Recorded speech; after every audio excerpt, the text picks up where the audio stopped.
आज जो टॉपिक हम लोग डिस्कस करने जा रहे हैं वो है हाइपर एड्रेनलिज्म।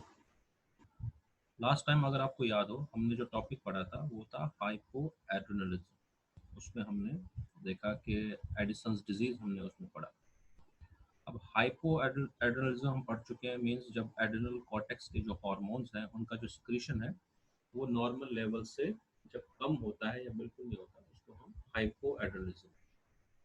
और उसमें हमने प्राइमरी पढ़ा जिसको हम एडिशनल डिजीज कहते हैं, और फिर हमने सेकेंडरी हाइपोएड्रेनलिज्म पढ़ा। आज हम पढ़ेंगे हाइपर एड्रेनलिज्म, इसको हम कशिंग सिंड्रोम कहते हैं। हाइपर एड्रेनलिज्म जैसा कि नाम से ही जाहिर है, इसका मतलब ये है कि जब एड्रेनल कॉर्टेक्स की, मैंने आपसे बताया ना, हाइपर एड्रेनलिज्म जब हम कहते हैं एड्रेनल ग्लैंड की बात करेंगे यहाँ पे तो सिर्फ एड्रेनल कॉर्टेक्स की बात करें। तो हाइपर एड्रेनलिज्म का मतलब ये है कि एड्रेनल कॉर्टेक्स से के जो हार्मोन्स है जब उनका सिक्रीशन ज्यादा हो, नॉर्मल से ज्यादा हो, उसको हाइपरएड्रेनलिज्म कहते हैं या कशिंग सिंड्रोम कहते हैं। तो hyper secretion of adrenocortical hormones. अब जब ये हाइपर सिक्रीशन होता है इसकी वजह से एक बहुत सारे किस्म के सिम्टम्स होते हैं, साइंस होते हैं, इफेक्ट्स आते हैं ज़्यादा हार्मोन की वजह से, उसको हम कशिंग सिंड्रोम कहते हैं। और एक चीज़ और है कि हाइपर एड्रेनलिज्म में जो खास तौर से कशिंग सिंड्रोम है, इसमें ज़्यादातर जो फीचर्स आते हैं वो एक्सेस कॉर्टिसोल की वजह से आते हैं। अगर आपको याद हो कि एड्रेनल कॉर्टेक्स से 3 तरह के हार्मोन्स आते हैं। पहला जो हार्मोन निकलता है वो मिनरलोकॉर्टिकॉइड्स है ग्रुप्स। उसके बाद जो हार्मोन ग्रुप निकलता है वो है ग्लूकोकॉर्टिकॉइड्स और एड्रेनल एंड्रोजन्स। तो जाहिर सी बात है, जब हम हाइपर एड्रेनलिज्म कहेंगे इसका मतलब तीनों हार्मोन्स की ज्यादती। लेकिन जब भी हम हाइपर एड्रेनलिज्म की बात करते हैं, कुशिंग सिंड्रोम की बात करते हैं, इसका मतलब ज्यादातर जो इफेक्ट्स है वो कॉर्टिसोल की ज्यादती की वजह से, यानी ग्लूकोकॉर्टिकॉइड एक्सेस की वजह से। और कुछ इफेक्ट्स थोड़े बहुत जो एड्रेनल एंड्रोजन्स उनकी ज्यादती की वजह से भी आते हैं। लेकिन मेनली जब हमारे जहन में कुशिंग सिंड्रोम की बात आए तो कुशिंग सिंड्रोम का मतलब कॉर्टिसोल हार्मोन की ज्यादती, या इसको इसीलिए इसको हम हाइपर कॉर्टिसोलिज्म भी कहते हैं, हाइपर कॉर्टिसोलिज्म। अब सबसे पहले इसकी वजूहात देखेंगे, किस किस वजह से, क्या क्या कॉजेज हैं जिसकी वजह से हाइपर एड्रेनलिज्म हो सकता है या कुशिंग सिंड्रोम हो सकता है। तो सबसे पहला सबब जो है वो है primary over production of cortisol by the adrenal glands. यानी एड्रेनल ग्लैंड से ही कॉर्टिसोल की ज्यादा प्रोडक्शन हो, ज्यादा हार्मोन बने।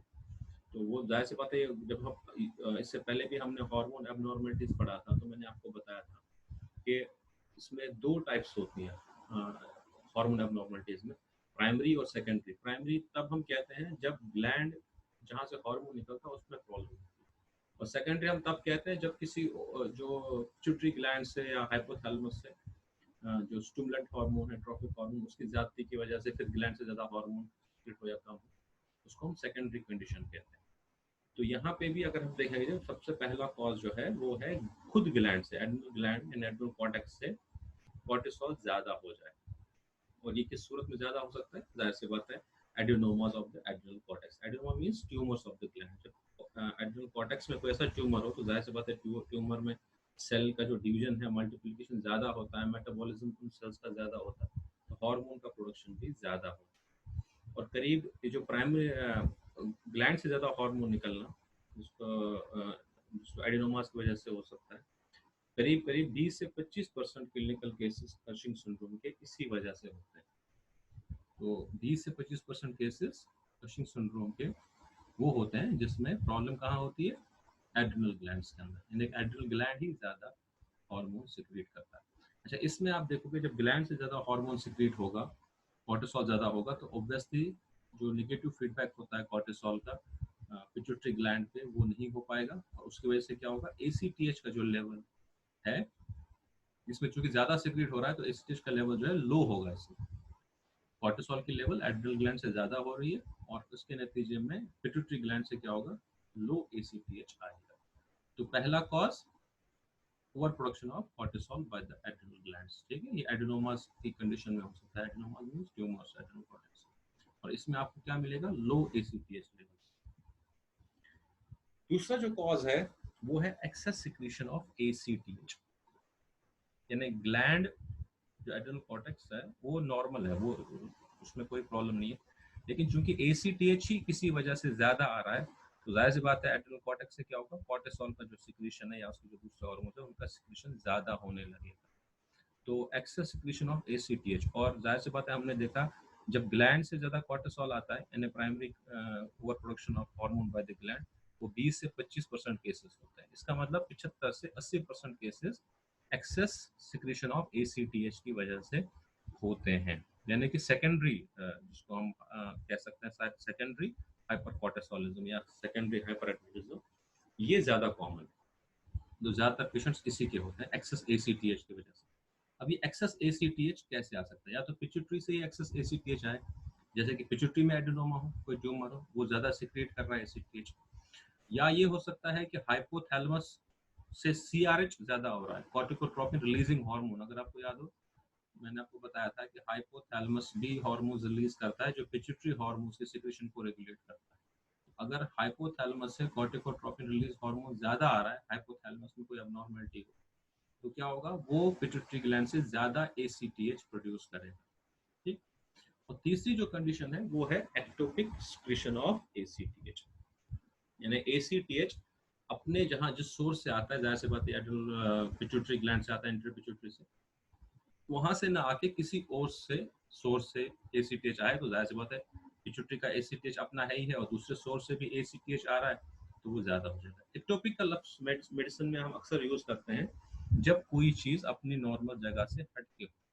जैसे आप अक्सर आपने सुना होगा एक्टोपिक प्रेगनेंसी। एक्टोपिक प्रेगनेंसी का मतलब, यूजुअली प्रेगनेंसी कहाँ होती है, यूट्रस के अंदर, यानी बच्चा जो ग्रो होता है वो यूट्रस के अंदर ग्रो होता है। तो अगर आप यूट्रस में ना होके कहीं और पे फीटस डेवलप होने लगे, फॉर एग्जांपल फिलोपियन ट्यूब्स में, तो उस कंडीशन को हम क्या कहते हैं, एक्टोपिक प्रेगनेंसी। तो यहाँ पे भी वर्ड एक्टोपिक यूज हुआ है, एक्टोपिक सिक्रेशन ऑफ ACTH।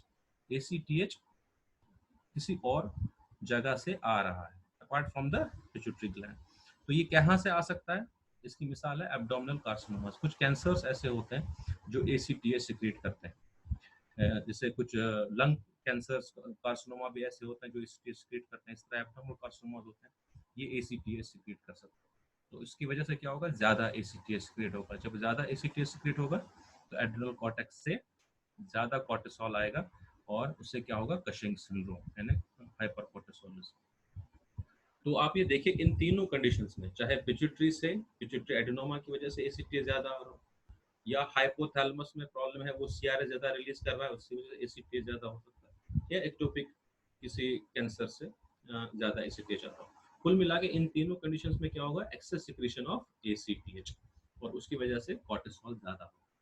तो अगर हम कॉजेस को देखें तो एक कॉज वो है जिसमें एड्रेनल कॉर्टेक्स में ही एडेनोमा है, वहां से ज्यादा कॉर्टिसोल आ रहा है, या ये हो सकता है कि ACTH ज्यादा हो रहा है, उसकी वजह से कॉर्टिसोल ज्यादा हो रहा है।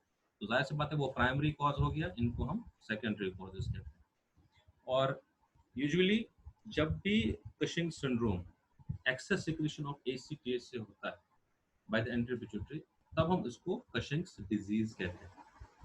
ठीक है, कशिंग डिसीज कब कहेंगे, जब इसका कॉज क्या हो, excess ACTH from the pituitary. एक टर्मिनोलॉजी दी गई है उसको डिफाइन करने के लिए। तो कुल मिला के अभी तक जो हमारी बात समझ में आ गई वो ये है कि हाइपर एड्रेनलिज्म यूजुअली मींस कॉर्टिसोल की ज्यादती, और इसको कशिंग सिंड्रोम भी कहते हैं। और कशिंग सिंड्रोम में सबसे ज्यादा जो वजह है कशिंग सिंड्रोम की, वो क्या है, 75 to 80% वो है एक्सेस सिक्रीशन ऑफ ACTH। चाहे वो पिट्यूटरी से ज़्यादा ACTH आए, चाहे हाइपोथैलेमस से ज़्यादा CRH आए, या एक्टोपिक सिक्रीशन ऑफ ACTH। और 20 से 25% यानी जो लेसर कॉज है वो क्या है, खुद एड्रेनल कॉर्टेक्स से ज़्यादा कॉर्टिसोल किसी एडेनोमा की वजह से एड्रेनल कॉर्टेक्स। इसके अलावा कशिंग सिंड्रोम जैसी हालत पैदा हो सकती है जब कोई शख्स बाहर से ग्लूकोकॉर्टिकॉइड्स ले रहा है। जाहिर सी बात है कशिंग सिंड्रोम क्या है, जब बॉडी में एक्सेस कॉर्टिसोल। तो अगर बाहर की सोर्स है, बाहर से इंसान ज्यादा कॉर्टिसोल ले रहा है, ग्लूकोकॉर्टिकॉइड्स ले रहा है, उस कंडीशन में भी कशिंग सिंड्रोम जैसी कंडीशन पैदा हो जाएगी। कशिंग सिंड्रोम पैदा, आप कहेंगे सर बाहर से कैसे हम ग्लूकोकॉर्टिकॉइड्स ले रहे हैं? एक्चुअली अगर आपको याद हो, मैंने आपको बताया था कि जो हमारी बॉडी में कॉर्टिसोल है, इसका सिंथेटिक वर्जन जिनको हम स्टेरॉइड्स कहते हैं, ये भी स्टेरॉइड है, वो भी सिंथेटिक स्टेरॉइड्स होते हैं, खासतौर से डेक्सामेथासोन है या प्रेडनिसोन है, या दूसरे स्टेरॉइड्स हैं, ग्लूकोकॉर्टिकॉइड्स हैं, तो ये एज ए मेडिसिन यूज होता है। तो ये अगर इनका कभी इन दवाओं का जो कि ग्लूकोकॉर्टिकॉइड एक्टिविटी रखते हैं, इनका अगर लार्ज डोजेस में इस्तेमाल किया जाए और लंबे अरसे तक इस्तेमाल किया जाए, तो इसकी वजह से कशिंग सिंड्रोम हो सकता है। अब वो, क्योंकि मैंने आपको बताया था कि ग्लूकोकॉर्टिकॉइड्स ये अच्छे एंटी इन्फ्लेमेटरी ड्रग्स होती हैं, है ना, जिसको हम स्टेरॉइडल एंटी इन्फ्लेमेटरी कहते हैं। तो अक्सर कुछ बीमारियां ऐसी है जैसे कि रिमेटॉइड आर्थराइटिस है, उसमें प्रोलॉन्ग यूज होता है स्टेरॉइड्स का उस बीमारी को सप्रेस करने के लिए। तो जो मरीज जब बहुत लंबे अरसे तक स्टेरॉइड्स लेगा, तो उसकी वजह से भी कशिंग सिंड्रोम हो सकता है। अब इसमें साइंस एंड सिम्टम्स क्या होंगे, ये बहुत एक इम्पोर्टेंट है। हालांकि हम ज़्यादातर कॉर्टिसोल की ज़्यादती की वजह से क्या क्या हो सकता है हम ऑलरेडी पढ़ चुके हैं, इसलिए यहाँ हम सिर्फ उसको रिपीट करेंगे और एक बार फिर आपको समझ में आ जाएगा। तो पहले हम देखेंगे कि कॉर्टिसोल का अगर इफेक्ट याद हो, इसका इफेक्ट है कि ये फैट्स को मोबिलाइज करता है ना, एडिपोज टिश्यू से फैट्स को मोबिलाइज करता है और ब्लड के अंदर फ्री फैटी एसिड्स की लेवल बढ़ाता है। लेकिन एक चीज़ हमने और देखी थी कि ये इसका एक फैट मोबिलाइजेशन का एक खास पैटर्न होता है ना, यानी कि ये जो है जो अपेंडेजेस हैं, यानी जो हमारी लिम्स हैं, वहां से ज्यादा फैट मोबिलाइज करता है, लोअर बॉडी से ज्यादा फैट मोबिलाइज करता है। और डिपॉजिट कहाँ होता है?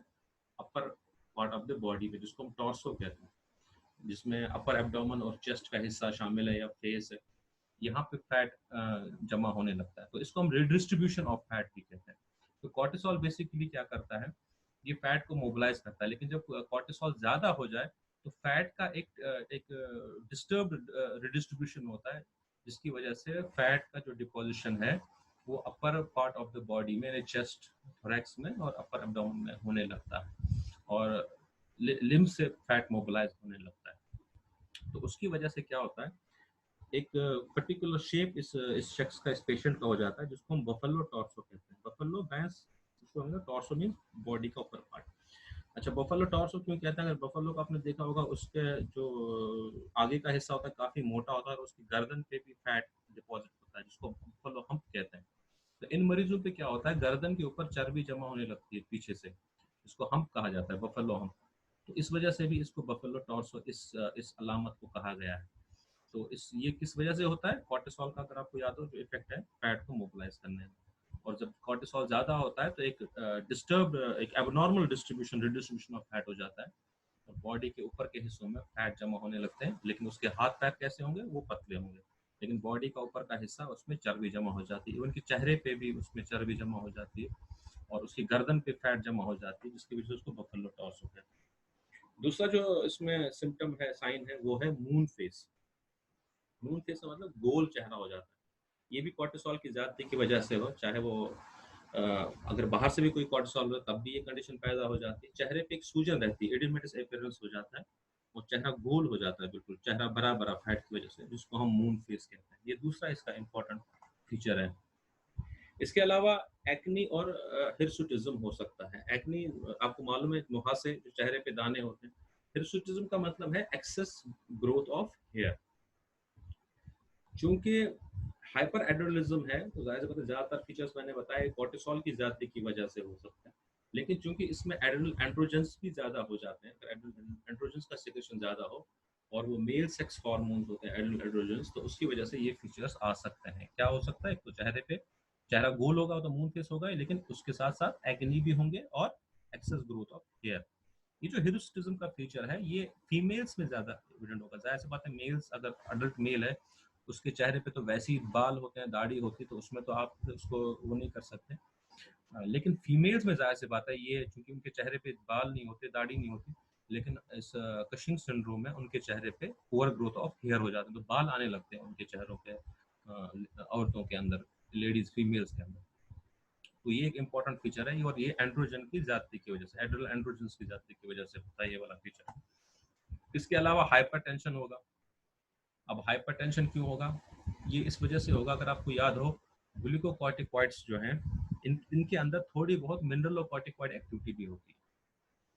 कॉर्टिसोल में मैंने बताया था, हालांकि प्राइमरी ग्लूकोकॉर्टिकॉइड है, लेकिन इसके अंदर थोड़ी बहुत मिनरलोकॉर्टिकॉइड एक्टिविटी होती है, लेकिन अंडर नॉर्मल सर्कमस्टेंसेस वो ज्यादा जाहिर नहीं होती।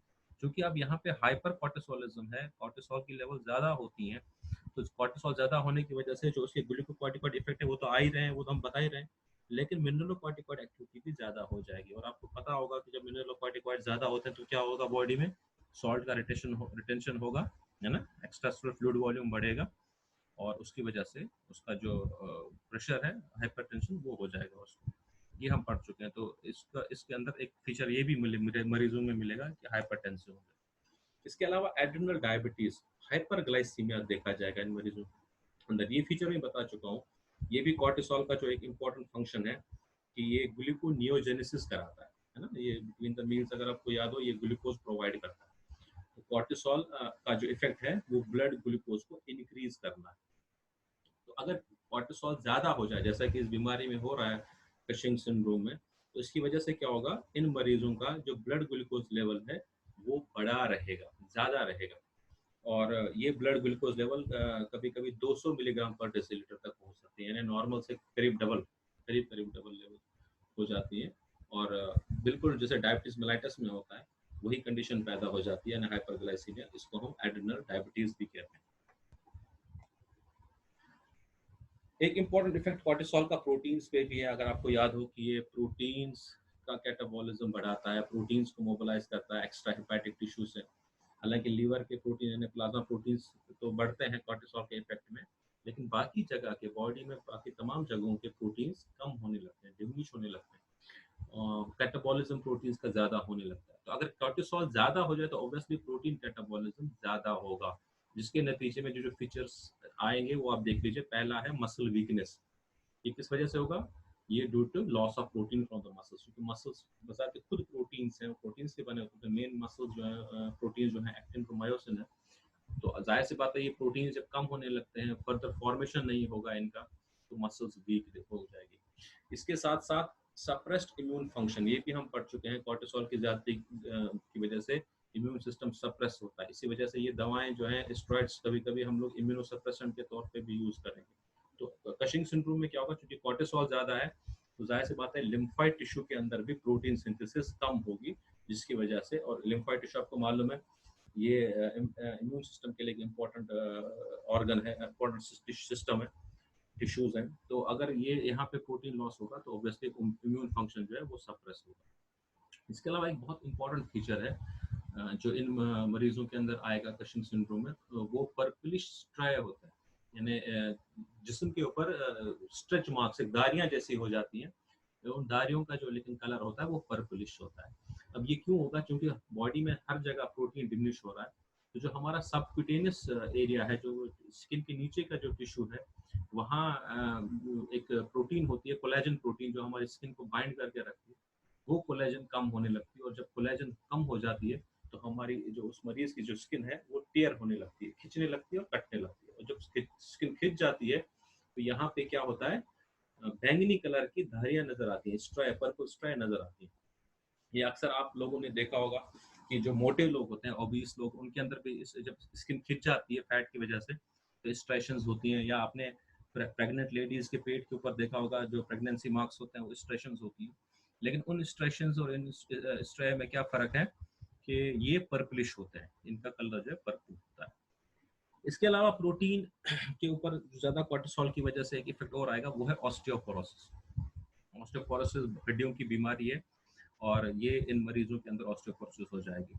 और वो ये भी क्यों हो रही है, क्योंकि प्रोटीन कम हो रहा है। अगर आप अभी आपने शायद नहीं पढ़ा है, अभी मैंने, जो बोन्स होती है हमारी हड्डियाँ, उनका जो कंपोजिशन है वो दो चीज़ों से बनता है। एक है प्रोटीन, कोलेजन, उसका एक मेशवर्क होता है, नेटवर्क होता है, और उसके अंदर फिर कैल्शियम का डिपोजिशन होता है। यानी कुल मिला के जो हमारी बोन्स हैं, इसके दो मेजर कंपोनेंट्स होते हैं, कोलेजन प्रोटीन और कैल्शियम। पहले कोलेजन फाइबर्स जो है, कोलेजन प्रोटीन जो है, एक फ्रेम बनाती है, ढांचा बनाती है, उसी ढांचे में फिर कैल्शियम डिपॉजिट होने लगती है, हड्डियां बन जाती है। तो यहाँ पे चूंकि प्रोटीन का जो कैटाबॉलिज्म ज़्यादा हो रहा है, तो वहाँ पे भी प्रोटीन कम हो जाएगी, बोन्स के अंदर कोलेजन कम हो जाएगा, जिसकी वजह से हड्डियों की एक बीमारी पैदा हो जाएगी, जिसको हम ऑस्टियोपोरोसिस कहते हैं।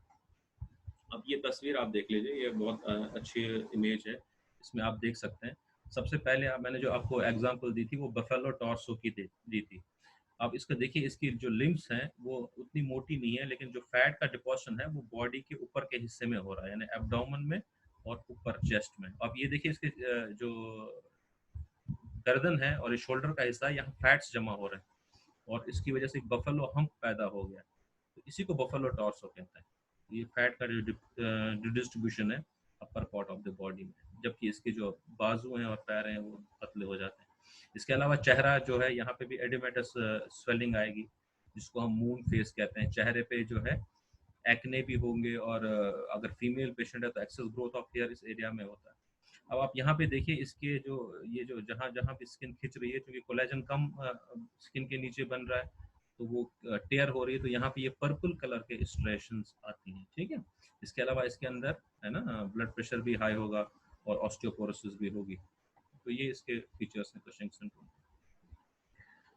अब ट्रीटमेंट, हालांकि फिजियोलॉजी में ट्रीटमेंट ना तो हमें डिजीज पढ़नी होती, मैं पहले आपको बता चुका हूँ कि हम फिजियोलॉजी में इसीलिए ये जो डिसऑर्डर्स पढ़ते हैं हार्मोन्स के ताल्लुक से, खास तौर से उनका मकसद सिर्फ यही है ताकि हार्मोन का जो फंक्शन है उसकी ज्यादती या कमी की वजह से आपको उसका फंक्शन क्लियर हो जाए।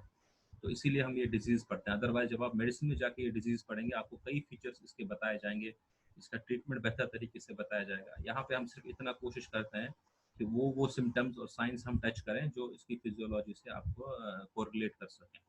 तो ट्रीटमेंट में क्या करेंगे, जाहिर सी बात है, अगर पहला कॉज क्या हमने पढ़ा था, adenoma of the adrenal cortex. Adrenal cortex में ही कोई ट्यूमर है जिसकी वजह से कॉर्टिसोल ज्यादा हो रहा है, तो उस ट्यूमर को हम रिमूव करेंगे। तो रिमूवल ऑफ ट्यूमर, या पिट्यूटरी एडिनोमा है जिसकी वजह से एसीटी ज्यादा आ रहा है, तो वो रिमूवल ऑफ द वहाँ ट्यूमर करेंगे, उससे ठीक हो सकता है। और कभी कभी क्या होता है, अगर सर्जरी पॉसिबल नहीं है तो कुछ दवाएं भी ऐसी हैं जिनसे हम इसको कंट्रोल कर सकते हैं। जैसे बहुत सी दवाएं हैं जो स्टेरॉइडोजेनेसिस को रोक सकती हैं, क्योंकि स्टेरॉइड हार्मोन्स है। तो स्टेरॉइडोजेनेसिस मींस स्टेरॉइड्स हार्मोन्स का जो सिंथेसिस है।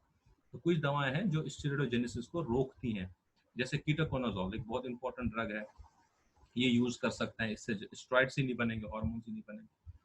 और इसके अलावा कुछ दवाएं हैं जो ACTH सिक्रीशन को इनहिबिट करती हैं। जाहिर सी बात है, ज्यादातर कॉजेज कशिंग सिंड्रोम के वो हैं जिसमें ACTH की ज्यादती हो। तो ACTH को इनहिबिट करने के लिए बहुत सारी दवाएं हैं, जैसे सेरोटोनिन एंटागोनिस्ट है ना, सेरोटोनिन को एंटागोनाइज करने के लिए जो ड्रग्स हैं, या गामा ट्रांस अमाइनेज इनहिबिटर्स, ये आप पढ़ेंगे, न्यूरो आप पढ़ेंगे नर्वस सिस्टम में। तो गाबा ट्रांस अमाइनेज एक एंजाइम है, उसको इनहिबिट करने के लिए कुछ दवाएं यूज होती हैं। तो ये इस तरह से इसका एक आप ट्रीटमेंट समझ लीजिए। तो कुल मिला के कशिंग सिंड्रोम एक वेरिड ग्रुप ऑफ फीचर्स हैं जो किस वजह से होती हैं, यूजुअली ज़्यादा कॉर्टिसोल होने की वजह से। और इसके जो ज़्यादा कॉमन सबब है वो ACTH की ज्यादती है, लेकिन प्राइमरी कॉज भी हो सकता है कि ग्लैंड से ही ज़्यादा कॉर्टिसोल आ रहा हो। और इसके सिम्टम्स में, इसके फीचर्स में हमने देखा कि important features, fat metabolism disturb होगा, प्रोटीन मेटाबॉलिज्म डिस्टर्ब होगा, ग्लूकोज मेटाबॉलिज्म डिस्टर्ब होगा। तो फैट मेटाबॉलिज्म डिस्टर्ब होने की वजह से क्या होगा, बफेलो टॉर्सो होगा, है ना, मून फेस होगा, बफेलो हम्प इसके अंदर पैदा हो जाएगा।